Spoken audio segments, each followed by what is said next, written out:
Bueno, habíamos dejado en un tema muy importante que era eh,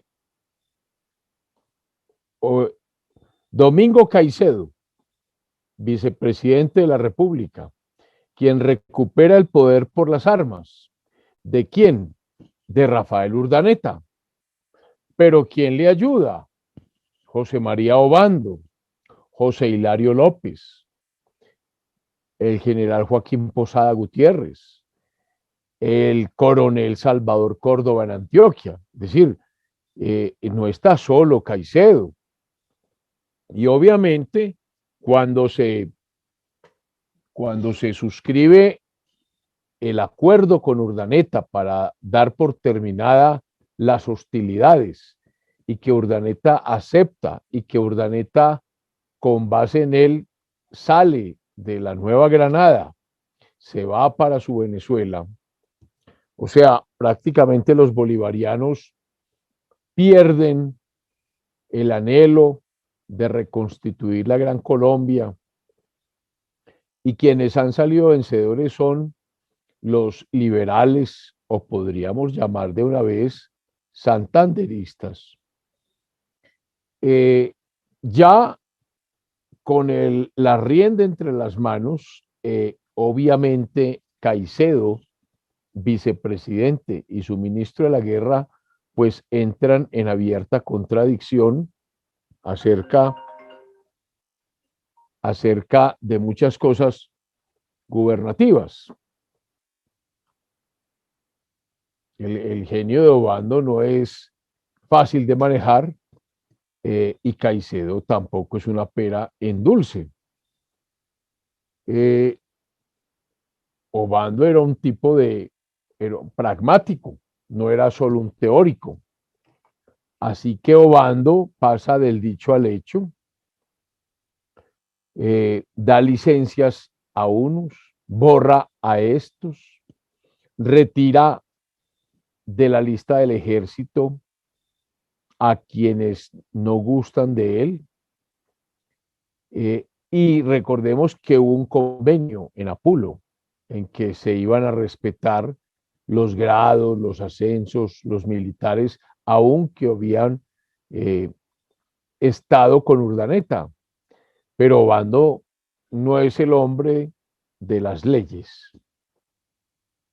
En un gobierno tal vez más establecido, Obando hubiera sido removido del Ministerio de Guerra, pero Caicedo no podía hacer esto, porque el influjo de Obando sobre los liberales, que son los grandes vencedores en esta coyuntura histórica, pues fue bastante grande. Además, el vigor de su carácter, sus claros, aunque incultos talentos, como los califica el profesor José Manuel Restrepo.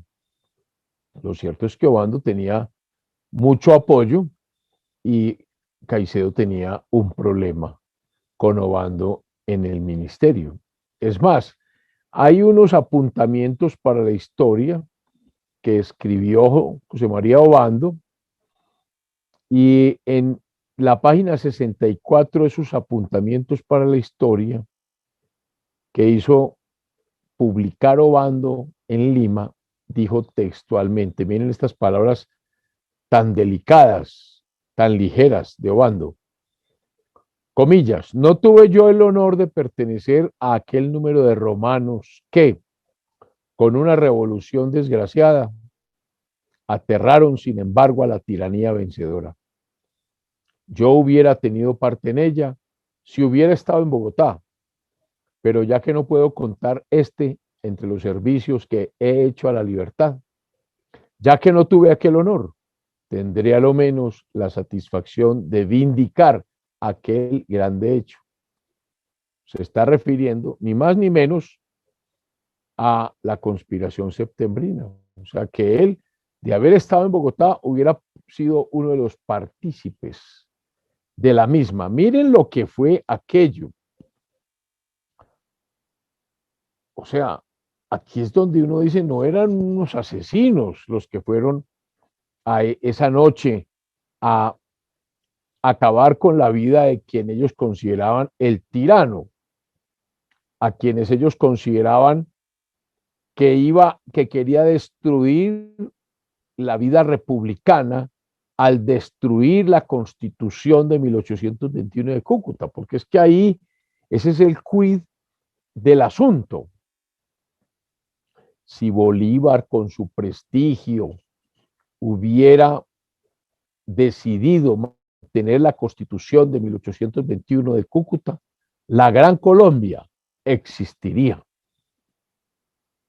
Pero se dejó chuzar de Páez, se dejó hechizar del Perú, se dejó ilusionar con su constitución boliviana y esas ideas plasmadas allí, sin explicaciones previas, sin una mise en scène, como dicen los penalistas, lo señaló como un tirano, como un monarquista.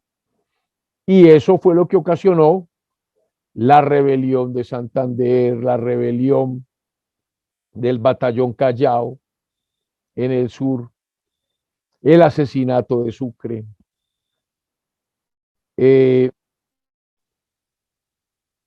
la rebelión de José María Córdoba, el destierro de Santander, la conspiración septembrina, la convención de Ocaña, la rebelión de Padilla. Mire cómo Obando es claro partidario de ese bando antibolivariano y obviamente anti-Urdaneta. Y por esa razón no, o le estaba haciendo la vida imposible a Domingo Caicedo cuando éste quiso pacificar, apaciguar, no hacer un derramamiento de sangre. Volvamos al momento. Estamos en los primeros 15 días de septiembre de 1831. Hay elecciones porque hay que hacer una nueva constitución, porque es que Venezuela se ha separado, está haciendo su propia constitución.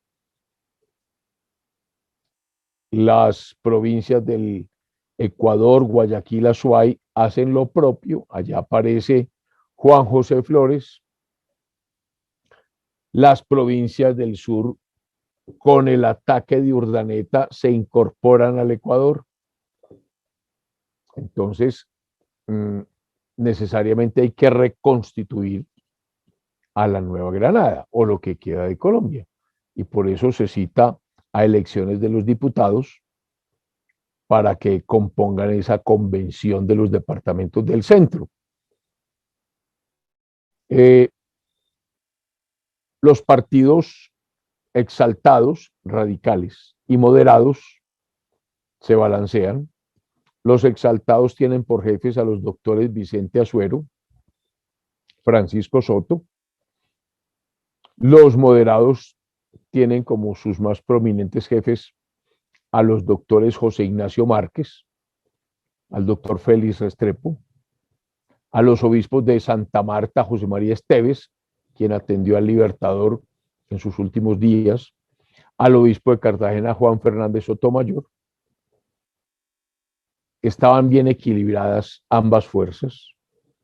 Había pues esperanzas de que en la convención no triunfaran las ideas exageradas de una demagogia turbulenta y perjudicial, como textualmente cita José Manuel Restrepo, sino que imperaran los principios republicanos de una democracia justa y moderada. El sur de Colombia está prendido. Recordemos que las provincias del sur habían decidido anexarse al Ecuador para contrarrestar la rebelión de Urdaneta. Ya Urdaneta, ya han cambiado las cosas, pero Flores insiste en su posición de anexar todo el Cauca al Ecuador. Y ante esa posición de Flores, pues la posición del gobierno es sostener nuestros derechos, el de Caicedo, sostener nuestros derechos fundados en un excelente principio reconocido por las nuevas repúblicas de la América Española. ¿Cuáles eran esos principios? Que los límites de estas repúblicas deben arreglarse a los que tenían por disposiciones de los reyes de España las diferentes secciones de las colonias de que se formaron aquellas al tiempo de proclamar su independencia, es decir, el llamado uti possidetis, tal como poseías al momento de la declaración de independencia, esto es, el status quo de 1810, porque es el año en que todas las repúblicas latinoamericanas declararon su independencia ante la invasión napoleónica de España. Y nuestros diputados expresaron que de no respetarse esa máxima de los límites que tenían los respectivos virreinatos en 1810, pues se exponían a una completa disolución y a las tramas seductoras o ataques de un vecino ambicioso. Y tiene toda la razón José Manuel Restrepo en ese punto. Las cosas, pues, no eran fáciles para Caicedo y cualquier cosa hacía estallar cualquier incidente. Resulta que estamos a un año de conmemorar, si se puede decir así, la conspiración septembrina, que había sido el 25 de septiembre de 1828. Estábamos en 1831, 3 años después, y miren lo que ocurrió. Un cura de nombre José María Castillo escribe un artículo atacando al arzobispo de Bogotá. Pero ¿quién era el arzobispo de Bogotá?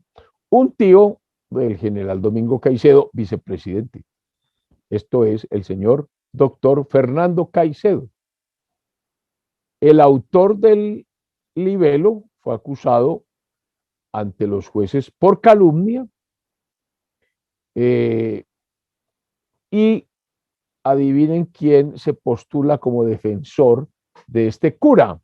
Nada más y nada menos que el general José Hilario López se declara protector del cura y como tal fue a defenderle ante el jurado.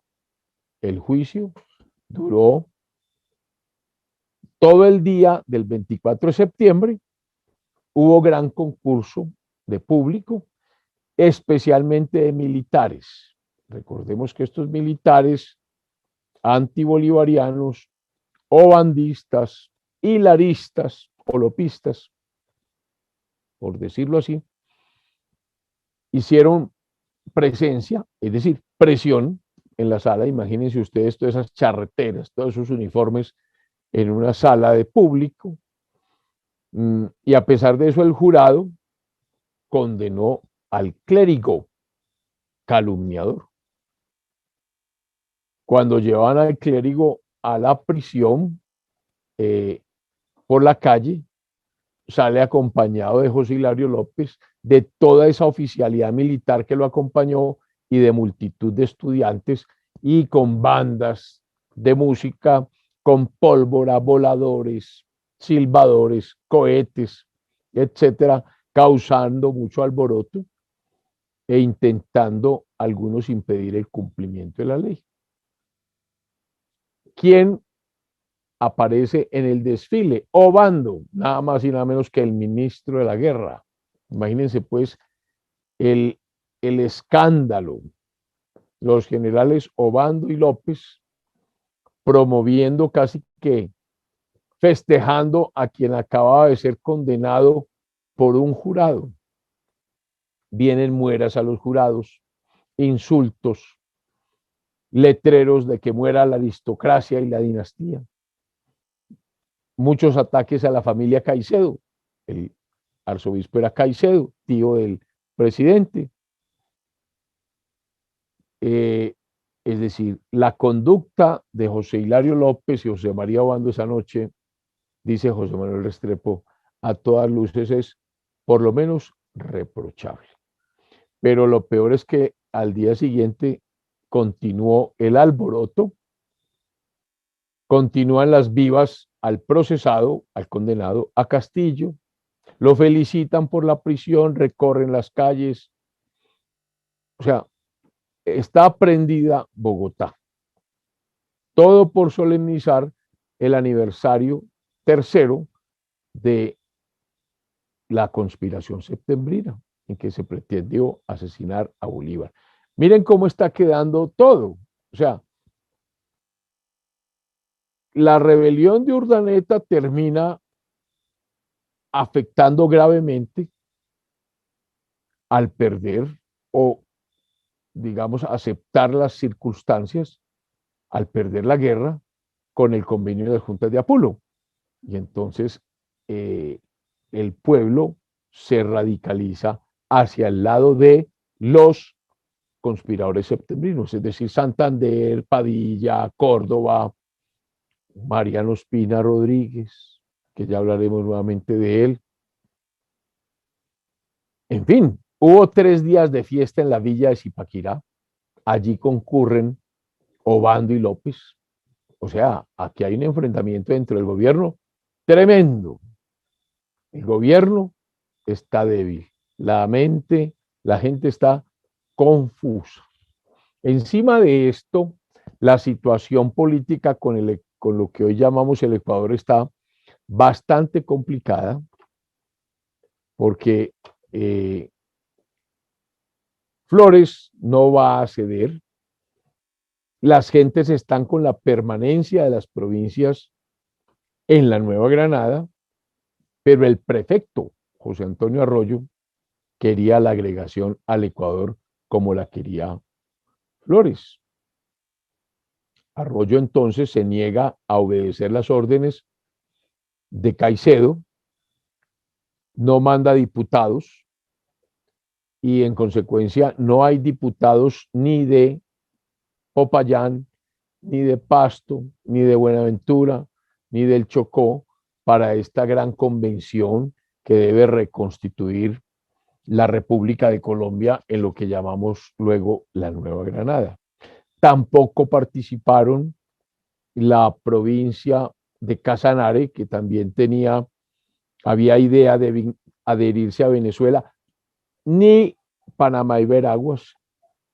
Todos, recordemos que es que no querían, porque al, al golpe de Urdaneta, pues estos, estos territorios pretendieron anexarse unos a Venezuela, Casanare, el Cauca al Ecuador, Panamá, tal vez ser independiente de pronto a Guatemala, pero al resolverse todo con el convenio de Apolo, esto quedó un poco en veremos. El 20 de octubre de 1831, Caicedo instala la convención en la Capilla Castrense, en el mismo edificio en que se tuvieron las sesiones del anterior Congreso, es decir, el de 1830, el Congreso Admirable, el que presidió Sucre. Fue elegido presidente del Congreso José Ignacio Márquez, de los moderados, el doctor Francisco Soto, de los exaltados, es elegido vicepresidente y se escoge como secretario a Florentino González, que no era diputado, pero también era de los exaltados. Caicedo instala el Congreso y hace un discurso. Recuerda, en ese momento del discurso, 20 de octubre de 1830, cómo serían de malas las comunicaciones, que aún no tenía claro la acción de Salvador Córdoba en Antioquia, o sea, la derrota de Castelli, es decir, la derrota de casi que contundente de Urdaneta, y por eso Urdaneta aceptó las juntas de Apolo, o el convenio de Apolo, de juntas de Apolo. Entonces este vicepresidente ignoraba esos heroicos esfuerzos de estos jefes denodados y valientes de Abejorral, de Salvador Córdoba, así como la de los también otros soldados que participaron en Serinza en unas batallas similares. Por eso mm, se decidió por la transacción, convenio de Apulo, por la cual se restituía la Constitución, las leyes y a los pueblos sus derechos y a los ciudadanos sus garantías. Es decir, se inclinó definitivamente Caicedo a la conciliación, consignado todo en el convenio de las juntas de Apulo.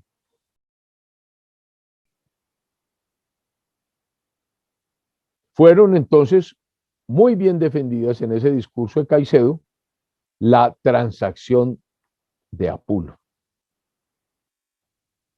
Luego en su discurso habló Caicedo de la separación del Casanare para irse con Venezuela, de la separación del Cauca y de la separación de las provincias del Istmo, Panamá y Veraguas. Y concluía exhortando a la convención para reconstituir la república sobre bases sólidas para hacer la felicidad de la misma, adaptándolas a las circunstancias del país, sin aspirar a la perfección, por cuanto eso era obra del tiempo. Comienza el Congreso a sesionar, se da su propio reglamento, elige presidente y vicepresidente, Márquez, Soto, admite a discusión un proyecto que presentó el diputado Alejandro Vélez, diputado de Antioquia, donde se ponen las bases para organizar la Nueva Granada como Estado independiente. Ya no se habla de la República de Colombia, porque la Colombia era el ideal de Bolívar, la unión de la Capitanía General de Venezuela, la unión de los estados o provincias del sur, Guayaquil, Azuay, Ecuador, Panamá, eso era Colombia, la Gran Colombia, lo que se había logrado en la Constitución de Cúcuta de 1821. Pero como ya había salido Venezuela, como eh,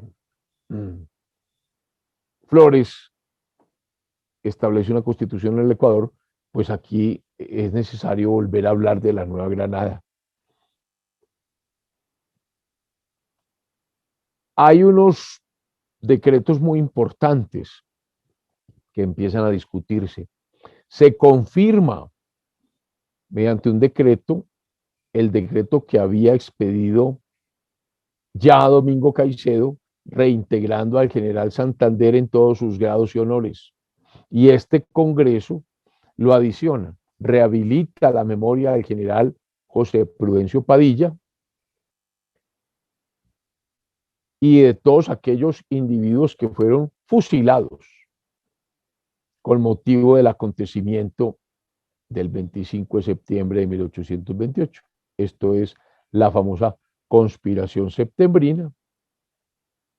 Y esa discusión de este decreto que estaba relacionado con la dictadura de Bolívar, dieron motivo a los jóvenes diputados, Francisco Soto, vicepresidente, a los Azuero y a otros enemigos de Bolívar para desencadenarse contra Bolívar y sus ideas. Despedazaron con sus discursos la reputación del libertador, y dice José Manuel Restrepo, sin reparar que descansaba ya en el silencio de la tumba, por lo cual no podía defenderse. Tampoco atendieron que el libertador evidentemente hizo eminentes servicios a la causa de la independencia y a la libertad nacional. Por lo tanto, en estos discursos, en esta convención, hubo frecuentes arengas y declamaciones contra el tirano. a quien precisamente, dice José Manuel Restrepo, le debían el poder de usar ese lenguaje sin riesgo alguno. ¿Qué hace el Poder Ejecutivo? Atendiendo que el orden había regresado a Bogotá, envía a José Hilario López a Popayán, octubre 28, para que dirija las negociaciones con el fin de que el estado del Cauca o la provincia del Cauca completo regrese a, a la Nueva Granada. López lleva instrucciones precisas, detalladas, para extender la opinión pública a favor del gobierno de Caicedo y se esperaban buenos resultados de esa misión. Ya la provincia, ya había un suceso interesante. El cantón del Citará, en la provincia del Chocó, se había pronunciado ya a favor del gobierno del centro.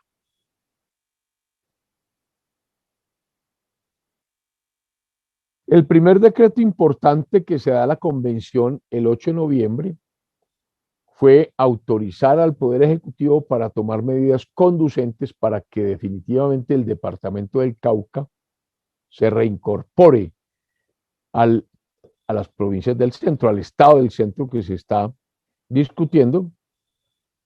El Congreso le dice al presidente que en lo posible usase medios pacíficos, más también le advierte que puede usar la guerra si la ambiciosa pertinacia de Flores no dejaba otro arbitrio a los granadinos, que tenía todo el apoyo de este primer Congreso. Y entonces, por cuanto Flores, el 7 de octubre de 1831, había dictado un decreto admitiendo la agregación del departamento del Cauca al Ecuador y declarando la parte integrante del Estado del Ecuador.